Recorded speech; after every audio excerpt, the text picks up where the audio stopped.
अभी 8-9 तारीख को इसके रिजल्ट है, उसके बाद दिवाली है, सब दिवाली में होंगे।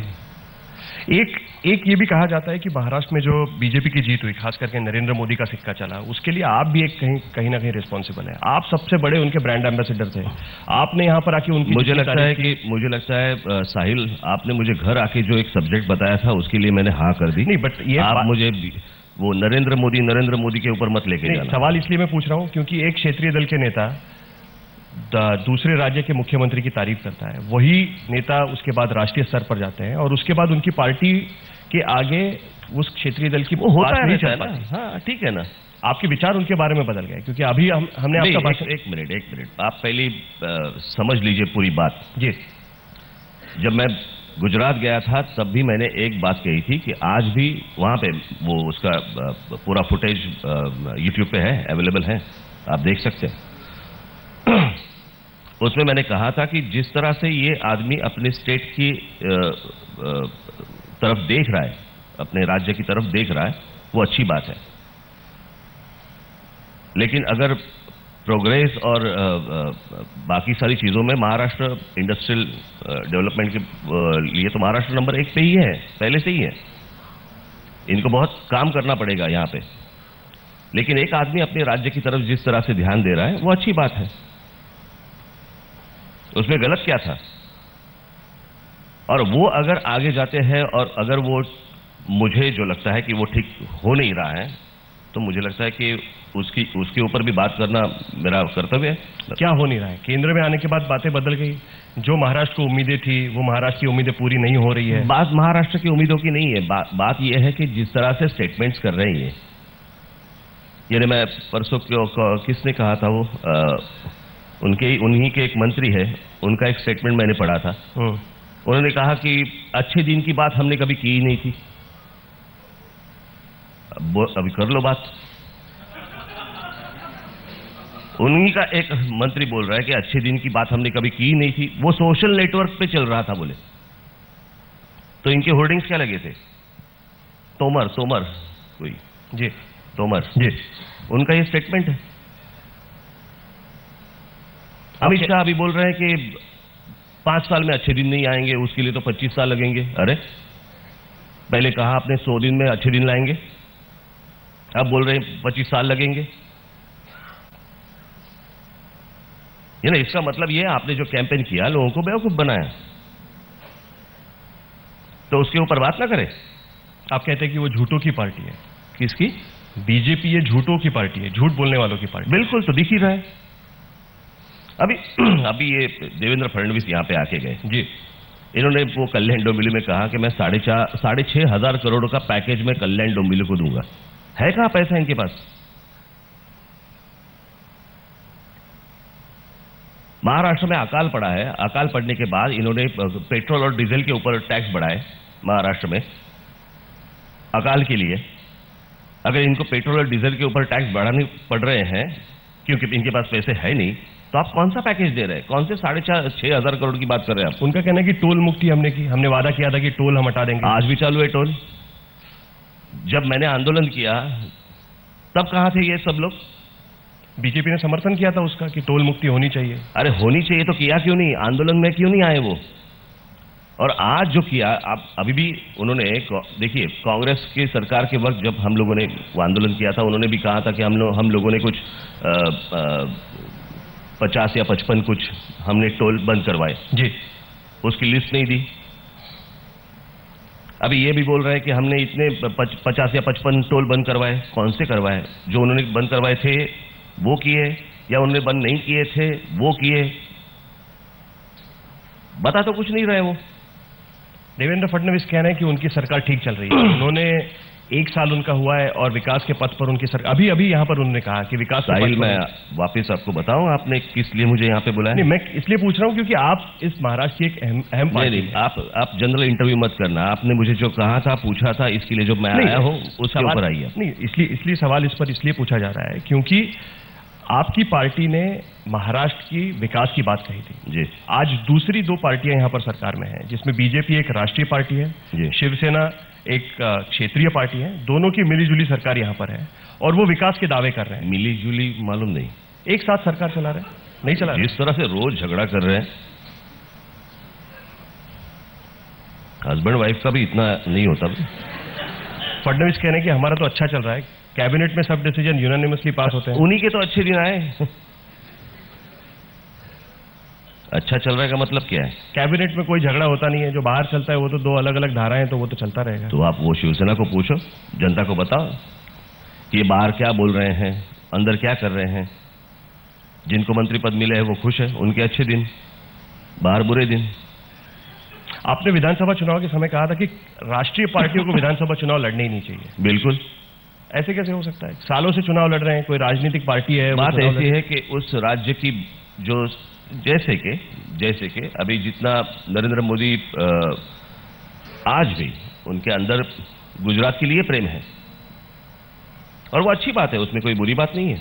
बट देश के प्रधानमंत्री है, देश की बात करते हैं वो। बात प्रधानमंत्री की है, मैं वही बोल रहा हूं कि जब उन्होंने बुलेट ट्रेन की बात की, तो बुलेट ट्रेन की बात की तो पहले उन्होंने कहा बुलेट ट्रेन जाएगी कहां से? मुंबई से अहमदाबाद। अरे मुंबई से चेन्नई क्यों नहीं? मुंबई से कोलकाता क्यों नहीं? मुंबई से और कहीं नहीं क्यों नहीं?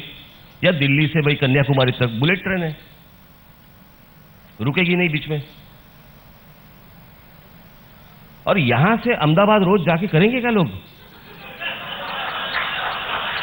आदान प्रदान होगा, आदान प्रदान होगा, व्यापार चलता है। कौन जाएगा यहां से?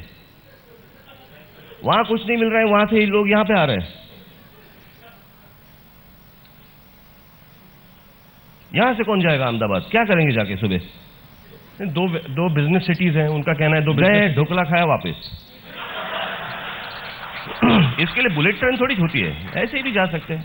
ये पार्टी का नया एजेंडा है, खास करके हमने देखा कि वेज नॉन वेज की जब लड़ाई चल रही है। ढोकला निकाला तो मैं थोड़ी नॉन वेज ढोकला होता है। नहीं, मैं कह रहा हूं कि गुजराती समाज के खिलाफ बात ऐसी है कि देखिए, बात ऐसी है जिसको जो खाना है खा ले।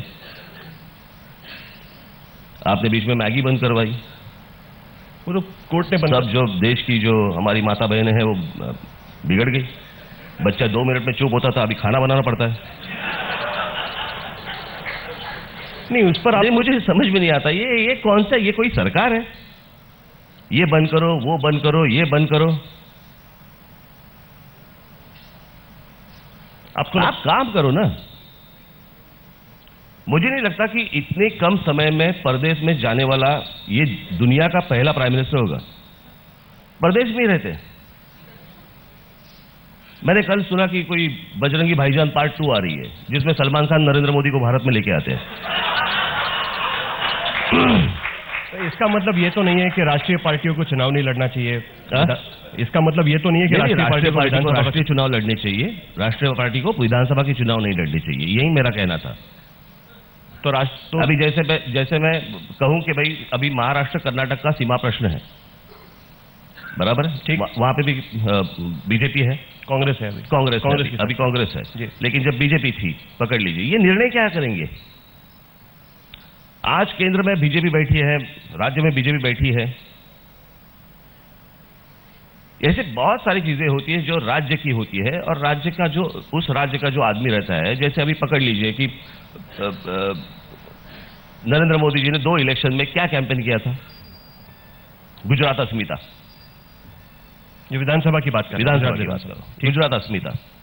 अभी जिसमें के अंदर एक गुजरात की अस्मिता हो, मैं हर वक्त यही कहते आया हूं। अभी आप टेलीविजन चैनल वालों को अगर मैं क्या बोल रहा हूं वो समझ में नहीं आता तो मैं क्या करूं? मैं शुरुआत से यही कह रहा हूं कि हर एक आदमी को अपने राज्य के प्रति प्यार होता है, हर एक आदमी को होता है। जैसे मैंने अमिताभ बच्चन जी के बारे में मैंने जो कहा था, उसमें झूठ क्या था? अमिताभ बच्चन जी ये इस देश के एक बहुत बड़े महान कलाकार है। तो अभी तो आपकी सुलह भी होगी उनके साथ में। सुलह क्या होती है? सुलह क्या होती है? मतलब आपके प्रोग्राम में वो आए। देखिए, मेरा कोई झगड़ा नहीं था। आप लोगों ने जिस तरह से ट्विस्ट करके जो दिखाया, मुझे याद है उस वक्त आप आए थे मेरे पास। पर आपका भाषण था उसमें, आपने आप देखिए वो भाषण देखिए आप। मैंने क्या कहा था? बहुत सीधी बात थी कि अमिताभ बच्चन जी भोजपुरी फिल्मों में कुछ या वहाँ की फिल्मों में कुछ उन्होंने काम किया, या उन्होंने जब इलेक्शन लड़ी तब भी वो इलाहाबाद से इलेक्शन लड़ी। उन्होंने वो कन्याशाला निकालने का जो प्रस्ताव रखा वो भी उत्तर प्रदेश में रखा। तो मैंने सिर्फ इतना कहा कि इतने बड़े महान कलाकार को अगर अपने राज्य के प्रति प्यार हो सकता है तो राज ठाकरे बहुत छोटा आदमी है, उसको अपने राज्य के प्रति प्यार क्यों नहीं हो सकता? इतना ही मेरा सेंटेंस था। आज भी निकाल के देखो, आज भी निकाल के देखो। उसके बाद जो कंट्रोवर्सी हुई वो जया बच्चन जी की हुई, ठीक, अमिताभ बच्चन जी की नहीं हुई। और मैं यही कहे थे आया हूं। मेरा जो कहना है कि अभी सीधी बात है, लास्ट टाइम मैंने ये कहा था कि अभी हम लोग पकड़े कि भाई पंडित जवाहरलाल नेहरू कौन सी राज्य से, कौन सी स्टेट से चुन के आते थे? उत्तर प्रदेश। इंदिरा जी कौन से स्टेट से चुन के आती थी? उत्तर प्रदेश। राजीव गांधी कौन से स्टेट से चुन के आते थे? प्रधानमंत्री, मैं प्रधानमंत्री की बात कर रहा हूं, उत्तर प्रदेश। बाद में अटल बिहारी वाजपेयी, उत्तर प्रदेश। सोनिया गांधी, राहुल गांधी, उत्तर प्रदेश। आपके कौन, वीपी सिंह, उत्तर प्रदेश। अभी नरेंद्र मोदी भी उत्तर प्रदेश। तो अभी नरेंद्र मोदी इतने प्रधानमंत्री देने के बावजूद अगर उस राज्य से लोग बाहर जा रहे हैं काम के लिए, तो ये शर्म की बात नहीं है? आजम खान कह रहे हैं कि अभी हम बाहर के राज्यों से लोगों को यहाँ पर आने नहीं देंगे। हाँ, आजम खान कह रहे हैं कि बाहर के राज्यों से हम लोगों का ये कौन है? आजम खान उत्तर प्रदेश के जो मंत्री है, हाँ, वो कह रहे हैं कि हम बाहर के राज्यों से लोगों को आने नहीं देंगे। आने नहीं देंगे? तो अच्छी है, प्रगति कर लो। मैं वही कह रहा हूं कि उस राज्य के लोगों की वहां पे प्रगति होनी चाहिए, वहां पे इंडस्ट्री आनी चाहिए, वहां के लोगों को, वहां के जो युवा है उनको वहां पे काम मिलना चाहिए। बिहार के हो या उत्तर प्रदेश के हो, लोग वहां से क्यों बाहर जा रहे हैं? नहीं, लेकिन अगर देखिए, किसी को ये पसंद नहीं होता कि मैं मेरा घर छोड़ के कहीं बाहर जाऊं और काम करूं और अकेले रहूं। इतने साल आपके हाथ में सत्ता होने के बावजूद अगर वहां से लोग बाहर जा रहे हैं और नौकरी ढूंढ रहे हैं, काम ढूंढ रहे हैं, और ये हुई एक अलग बात। उसके साथ आने वाला जो क्राइम है, जो गुनहगार जो वहां से आ रहे हैं, उसका क्या करें? बच्चन साहब भी कैंपेन कर रहे थे यहाँ पर गुनहगारी कम है यूपी में, उसी को लेकर आपने गुस्सा किया था उन पर, उसी को लेकर आप गुस्सा नहीं किया था। आपको ह्यूमर भी का थोड़ा सा अंदाजा नहीं होगा, मजाक उड़ाया था, हम कह सकते हैं। तो मैंने कहा था कि जो वहां पे कह रहे हैं, कैंपेन कर रहे हैं, उत्तर प्रदेश में है इतना दम क्योंकि यहाँ पे है गुनहगारी कम, क्योंकि सारे गुनहगार यहाँ पे आ गए, वहां तो कम होंगे ही। लेकिन सवाल यहाँ पर यह उठता है कि जब आप कहते हैं कि जो आपका मूल सवाल था उस पर अगर हम आए कि राष्ट्रीय दलों को क्षेत्र के चुनाव नहीं लड़ने चाहिए, इस तरीके से देश की राजनीति कैसे चल पाएगी? ये देश तो बिखर जाएगा। आखिरकार फेडरल स्ट्रक्चर है। नहीं, ये कौन सा? देखिए, ये यूनाइटेड स्टेट्स ऑफ इंडिया नहीं है।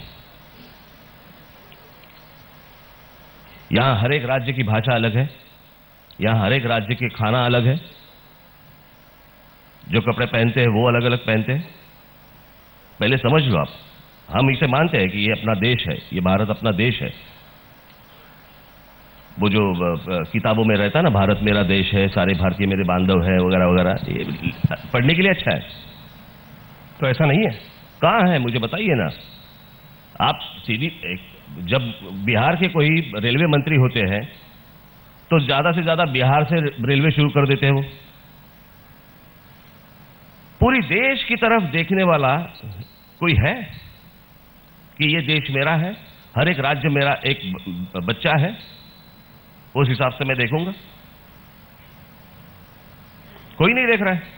तो जब हर एक आदमी देख रहा है कि मेरी कॉन्स्टिट्यूंसी में, मेरे राज्य में क्या होगा। अगर ये हर एक आदमी अगर इसी तरह से सोचते रहेगा तो कौन सा, किस देश की बात कर रहे हैं हम लोग?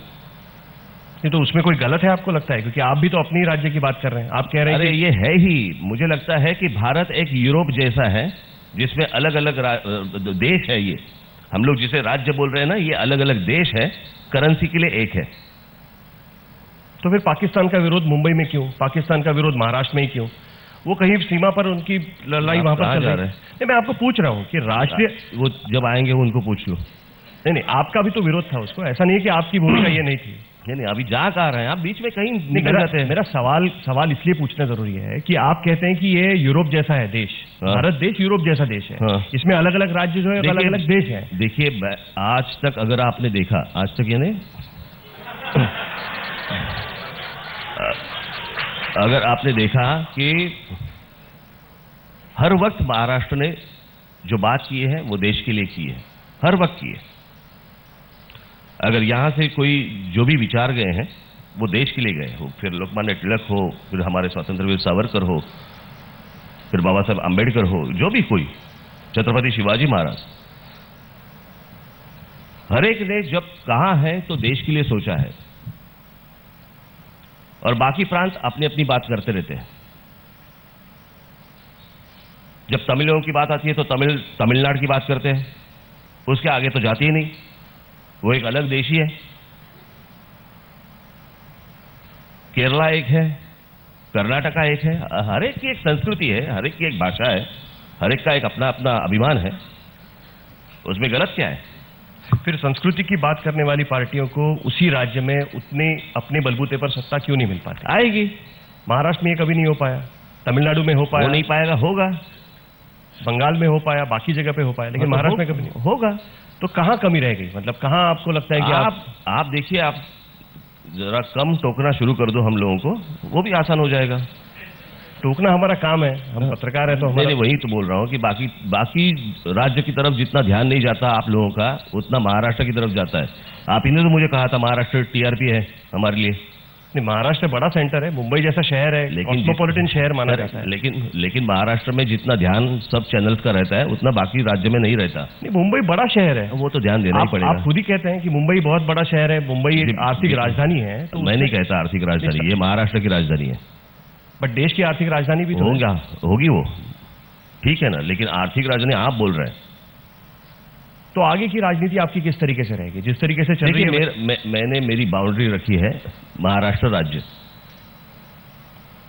मैंने मेरे पार्टी का पक्ष का नाम भी महाराष्ट्र नवनिर्माण सेना रखा है, जो मैं कहां दूसरे राज्य में लेके जाऊंगा, वहां पे लोग चिल्लाएंगे महाराष्ट्र नवनिर्माण सेना। अगर हर एक राज्य के लोग अगर अपने राज्य की तरफ अगर ठीक से देखें और अपना राज्य अगर बड़ा करे, संभाले, मुझे लगता है देश ही बड़ा होगा ना। हर एक राज्य की अगर डेवलपमेंट हो जाए, हर एक राज्य में अगर सुविधा आ जाए, तो मैं ये नहीं चाहता कि सिर्फ महाराष्ट्र में ही सुविधा है। मैं तो, आपने सुना होगा, मैंने जो कैंपेन किया था तब मैंने कहा था कि नरेंद्र मोदी जी अगर प्रधानमंत्री बनते हैं तो प्रधानमंत्री बनने के बाद वो पहले 5 साल सिर्फ उत्तर प्रदेश, बिहार और झारखंड की तरफ देखे। ये मैंने कहा था, याद होगा आपको कि अगर वहां पे तरक्की नहीं हुई है तो पूरा उनका ध्यान उस तरफ होना चाहिए कि लोग वहां पे जा रहे हैं, लोग बाहर निकल रहे हैं, ये कौन सा तरीका है? उसके बाद भी अगर आपको लगता है कि प्रधानमंत्री बनने के बाद उनका ध्यान अगर गुजरात की तरफ है, गलत बात है। वो कह रहे हैं कि हम यूपी में विकास करना चाहते हैं, वाराणसी चाहते हैं, चुनाव भी इसीलिए लड़ा गया। यदि चाहते तो करो ना, कौन बोल रहा है? दिखाइए करके। जब हम लोग कभी किसी चीज पे आलोचना करते हैं, तारीफ भी करेंगे। तारीफ तो आपने की है, बिल्कुल। एक क्षेत्रीय दल होने के नाते आप अपनी आइडेंटिटी अलग कैसे बनाएंगे? महाराष्ट्र में बाकी क्षेत्रीय दल भी है, उनकी भी विचारधारा उसी तरीके की है, आप अपनी आइडेंटिटी किस तरीके से बना पाएंगे? सच बोल के, बस, और क्या है? सच बोलो, लोगों के साथ काम करो। फिर अब तक तो उसमें कामयाबी मिली ऐसा लगता नहीं। अरे अभी तो शुरुआत है। आपके चैनल को कितने साल हुए? हमको 10 साल से ज्यादा हो गए। 10 साल से ज्यादा हो गए, टाइम लगता है ना साहिल। लेकिन पहले ब्लैक एंड व्हाइट में थे आप। नहीं, लेकिन ऐसा है कि आपने कर दिखाया था 2009 में, आपकी एक ताकत के रूप में। बराबर है, हर एक की लाइफ में, हर एक की पार्टी की लाइफ में एक फेज आती है, उतार चढ़ाव तो रहते हैं। नहीं, ऐसा लगता है कि आप विकास की बात करते हैं तब आपको उतना ट्रैक्शन नहीं मिल पाता। जब आप किसी के खिलाफ बात करते हैं, देखिए, मैं उस वक्त भी विकास की ही बात कर रहा था, लेकिन जब एक जगह पे इतने लोग आएंगे तो वहां का विकास नहीं होगा। ये मैं आपको उस वक्त भी मैं यही बता रहा था कि एक मुंबई की एक क्षमता है, थाना की एक क्षमता है, पूना की एक क्षमता है, नासिक की एक क्षमता है। इन शहरों में अभी एक सीधी बात देखे कि अभी थाना डिस्ट्रिक्ट है, ये कोई देखेगा नहीं। मेरा फोन बज रहा है, तुम्हारा फोन बज रहा है, ठीक जी। अभी जैसे थाना डिस्ट्रिक्ट है, मैं आपको बताता हूं, इस थाना डिस्ट्रिक्ट में एक डिस्ट्रिक्ट, पूरे हिंदुस्तान में एक डिस्ट्रिक्ट ऐसी है जिसमें डिस्ट्रिक्ट में 7 बड़ी कॉरपोरेशन है। थाना जी, नवी मुंबई, कल्याण डोंबिवली, वसई विरार, भिवंडी, उल्लासनगर, मीरा भाईंदर। MMRDA रीजन की बात कर रहे हैं पूरे एक डिस्ट्रिक्ट में जी। एक डिस्ट्रिक्ट में 7 महानगर पालिका है। ठीक। मुझे बताइए देश में किसी डिस्ट्रिक्ट में इतनी महानगर पालिका दिखाई है? इसका मतलब क्या है? वहां के लोगों ने आबादी बढ़ाई। अगर आप देखेंगे तो देश भर से जो लोग, जिस तरह से आज महाराष्ट्र में लोकल ट्रेन, जो ट्रेन आ रही है, कुछ 50 या 55 ट्रेन रोज आती है, रोज आती है, जाता कोई नहीं। अगर एक स्टेट के ऊपर, कुछ शहरों के ऊपर इतना अगर बोझ बढ़ता जाएगा, आप विकास कहां से करेंगे? पर अब ये यानी जो टैक्स पेयर जो है, यहाँ पे जो टैक्स भर रहे हैं, उनको भी सुविधाएं नहीं मिल रही हैं। जो बाहर से लोग आ रहे हैं, उनको भी सुविधाएं नहीं मिल रही। बट जो भी शहर का आर्थिक विकास हुआ है, उसमें उनका भी तो हाथ है, ऐसा कहा जाता है। देखिए, बात काम करने वालों की नहीं है। एक होता है एक माहौल, एक अच्छा माहौल देना।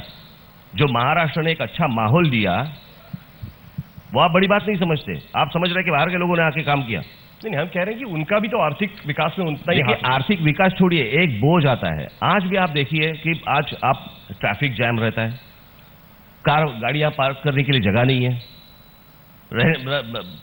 घूमने के लिए फुटपाथ नहीं है, बगीचे नहीं मिल रहे हैं, मैदान नहीं मिल रहे हैं, सब एनक्रोचमेंट हो रही है, हर जगह पे आपको स्लम्स दिखाई दे रही है। ये क्या बात है? अगर इसी तरह से शहरों में अगर लोग आते जाएंगे, किसी भी शहर का विकास नहीं होगा। मुझे लगता है ये हर एक राज्य को सोचना पड़ेगा। क्या इसका कारण ये भी है कि वो एक राजनीतिक ताकत के रूप में उभरे हैं और जो आपके साथ नहीं है, इसकी वजह से भी आपका उसको विरोध? नहीं, राजनीति, मैं एक तो ये तो धोखा है ही, ये तो मैं पहले से ही बोल रहा हूं कि ये सिर्फ काम करने के लिए नहीं आ रहे हैं। ये अपने अपने मतदार संघ खड़े कर रहे हैं, ये कॉन्स्टिट्यूंसीज खड़े कर रहे हैं। यानी एक कोई वो आदमी, वो कहीं आजमगढ़ और प्रतापगढ़ से यहां पे महाराष्ट्र में आता है और मुंबई में, महाराष्ट्र में 2 जगहों से चुन के आता है। जहां से चुन के आए हैं वहां पे आप देखिए कौन लोग हैं, सब उत्तर प्रदेश के लोग हैं। यानी ये सब कॉन्स्टिट्यूंसी बना रहे हैं यहां पे। देखिए, यहां पे गेटवे ऑफ इंडिया है, इसका मतलब हम गेटवे ऑफ इंडिया नहीं है। कोई भी अंदर आते जाए। चुनाव लड़ने का अधिकार सबको सब जगह पर है। महाराष्ट्र देखिए, ये संविधान ने किसी को रोका नहीं है कि आप कहीं पर जाके चुनाव नहीं लड़ सकते। बात ऐसी है कि आप संविधान बदलने की बात कर रहे हैं। देखिए, फिर ये अगर संविधान है तो बाजू में रखिए उसको। ये महाराष्ट्र है और यहां पे जो महाराष्ट्रन लोग हैं, जो मराठी लोग हैं, बाकी भी लोग होंगे जो बरसों से यहां पे रह रहे हैं, मैं उनको मराठी मानता हूं। संयुक्त मराठी आनी चाहिए। संयुक्त महाराष्ट्र के मूवमेंट में कई मराठी लोग थे जो बिल्कुल, तो ना कौन बोल रहा है, जो यहां से बरसों से रहने वाले भी बहुत लोग हैं। क्या आपको लगता है कि वो अच्छी तरह से जी रहे हैं? उनको भी तकलीफ है। एक राजनीतिक भूमिका के तौर पर चलिए ये मान लेते हैं, लेकिन उसको प्रैक्टिकली आप कैसे इन्फोर्स कर सकते हैं? मेरे हाथ में एक बार सत्ता तो आने दो, फिर दिखाता हूं आपको। नहीं, कुछ तो मॉडल आपके पास तैयार होगा। हाँ, कुछ तो आपने सोचा होगा कि आप किस तरीके से उसको करेंगे। आपको बताऊं, फिर आप ढिंडोरा पिटेंगे कि इसके पास ये मॉडल है। नहीं, आप कभी तो बताएंगे। मेरे पास तो पड़ेगा, तो मेरे पास रहेगा। हमारे लोगों को जनता के सामने कभी ना कभी तो लाना पड़ेगा। तो जनता के सामने जब जाऊंगा तब तो आगे की आपकी राजनीति इसी पथ पर चलेगी, इसी तरीके से चलेगी, इसी तरीके से आगे बढ़ेगी। आगे देखते हैं ना अभी क्या क्या होता है। आप पूरा पिक्चर की स्टोरी क्यों मांग रहे हैं मेरे से? तो आप ट्रेलर दे रहे हैं फिलहाल। टीजर। नरेंद्र मोदी के सत्ता में आने के बाद राजनीति काफी बदली है, खास करके क्षेत्रीय दलों की राजनीति बदली है। हमने ऐसा देखा कि कई जगहों पर जो लोग एक दूसरे के साथ नहीं थे, एक रीइंफोर्समेंट हो गया पॉलिटिकल फोर्स में। क्या महाराष्ट्र में इस तरीके का रीइंफोर्समेंट हो सकता है? आपके बाकी पार्टियों के साथ भी अच्छे संबंध हैं, उनसे आपकी बातचीत होती रहती है। क्या आपको लगता है कि महाराष्ट्र की राजनीति में भी इस तरीके के रीइंफोर्समेंट होगी? अभी तक तो कुछ हुआ नहीं है और अभी तक तो मैंने कुछ सोचा नहीं है। यानी उस तरह से मैंने अभी मैंने चलना शुरू नहीं किया। कब तक आपका एकला चलोरे चलता रहेगा? देखते हैं। किसी को साथ में लेने की बात होगी कभी आगे बढ़ के? एफडीआई बीजेपी भी आ सकती, बीजेपी ने आपसे पूछा था, बाकी पार्टियां आपसे पूछती रहती है कि साथ में आते हैं। नितिन गडकरी आपको मिले थे चुनाव के पहले, आपको कहा था कि चुनाव मत लड़िए।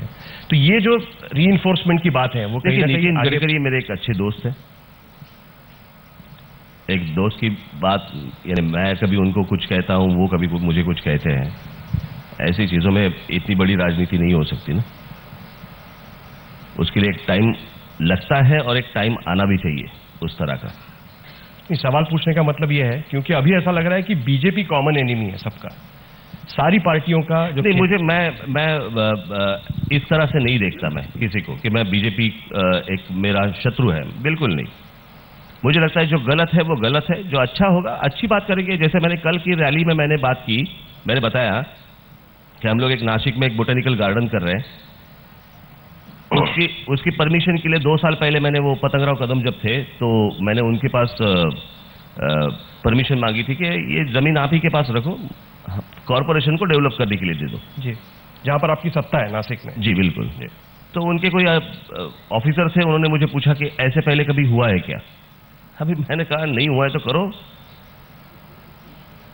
शादी के वक्त पूछते हैं कि हम लोग बात करने जाते हैं, इसके पहले कोई अनुभव वगैरह नहीं है तो करो, पहली बार होगा, नहीं होगा। फिर उसके बाद जब ये सरकार बदली तब मेरे मित्र सुधीर मुनगंटीवार जब वन मंत्री बने, मैं उनके पास गया, मैंने बोला कि ये प्रोजेक्ट है ऐसे इस तरह से, और अगर आप ये जमीन आप के पास रखो और ये हमें डेवलप करने के लिए दे दो। और 2-3 मीटिंग्स में उन्होंने ये जमीन डेवलप करने के लिए दे दी। अभी दे दी तो ये अच्छी बात है। जो उनसे अच्छा होगा उसको मैं सपोर्ट करूंगा, जो ठीक नहीं होगा उसकी मैं आलोचना करूंगा। मुझे नहीं लगता इसमें कोई गलत बात है। नहीं, सवाल इसलिए है कि अगर कोई हावी हो रहा है तो क्षेत्रीय दल साथ में आते हैं। कई बार हमने बिहार में देखा कि नीतीश और लालू एक दूसरे के कट्टर दुश्मन थे, लेकिन बीजेपी नरेंद्र मोदी के खिलाफ उनको लगा कि हमारे अस्तित्व का सवाल है, हमको साथ आना चाहिए। ये पहले महाराष्ट्र में भी हो चुका है। महाराष्ट्र के अब भी इलेक्शन हुई है, 1 साल हुआ है। नहीं ठीक है, लेकिन उसका कहीं ना कहीं घाट होगी। देखिए ये तैयारी होगी। देखिए बात ऐसी है कि ये किस तरह से काम करते हैं ये तो पहले देखो, देखने तो दो। अभी से मान ले कि ये नहीं, ये हमारे एनिमी है, ये हमारे शत्रु है, क्यों? जरूरत नहीं है। आपके अस्तित्व पर उसका असर पड़ रहा है बीजेपी के राज के वजह से। मेरी अस्तित्व के ऊपर ये कोई कुछ नहीं कर सकते। मुझे जब बोलना है तो मैं बात करता हूं, लोग सुनते हैं, लोग भी विचार करते हैं कि भाई बात में सच झूठ में क्या है। जो मुझे करना है मैं करता हूं, जो मुझे कहना है मैं कहता हूं। इसमें ये मैं कभी देखता नहीं कि ये नहीं, आज से ये मेरा शत्रु, ऐसे नहीं होता। चीजें बदलती है, राजनीति चीजें बदलती है, राजनीति है। आपके मुद्दे जिन पर मैं आपसे थोड़ा सा जानना चाहूंगा, क्योंकि आप प्रमुख मुद्दा यह है कि आपने मराठी के मुद्दे पर चुनाव लड़े थे। 2009 में लड़े थे, 2014 में लड़े थे। आपने कहा था कि मराठी के मुद्दे पर हम चुनाव लड़ रहे हैं। यही मुद्दा लेकर आपकी राजनीति आगे की चलती रहेगी, या उसमें समय के हिसाब से आपको लगता है? कुछ नहीं, मैं मेरी महाराष्ट्र की अस्मिता, इसी के ऊपर मेरी राजनीति होगी। और मेरी पार्टी का नाम ही महाराष्ट्र नवनिर्माण सेना है। इसके आगे मुझे कोई दिल्ली में जाके बैठना है, कुछ करना है, कुछ नहीं होता वहां पे। आप लोकसभा के चुनाव तो लड़ते रहेंगे ना? लोकसभा की चुनाव लड़ना एक अलग बात होती है, जहां पे आपको पार्लियामेंट में महाराष्ट्र की जो भूमिका है वो बतानी पड़ती है। महाराष्ट्र के लिए लोग कुछ लाना पड़ता है। जैसे अभी पकड़ लीजिए कि आंध्र प्रदेश के या अभी तेलंगाना या तमिलनाडु के जो एमपी जाते हैं, वो अपने राज्य के प्रति इन्हें कुछ पैसे लाने हैं या कुछ बात करनी है, उसके लिए काम करते हैं, अपनी राज्य की भूमिका वहां पे निभाते हैं। क्या जिस तरीके से तेलुगु देशम आंध्र प्रदेश में, बीजू जनता दल ओडिशा में, तृणमूल कांग्रेस पश्चिम बंगाल में, डीएमके AIADMK तमिलनाडु में, ये रीजनल फोर्सेस के तौर पर उभरी, क्या उस तरीके से महाराष्ट्र नवनिर्माण सेना महाराष्ट्र में एक रीजनल फोर्स की तरह उभर पाएगी? बिल्कुल बिल्कुल उभर पाएगी।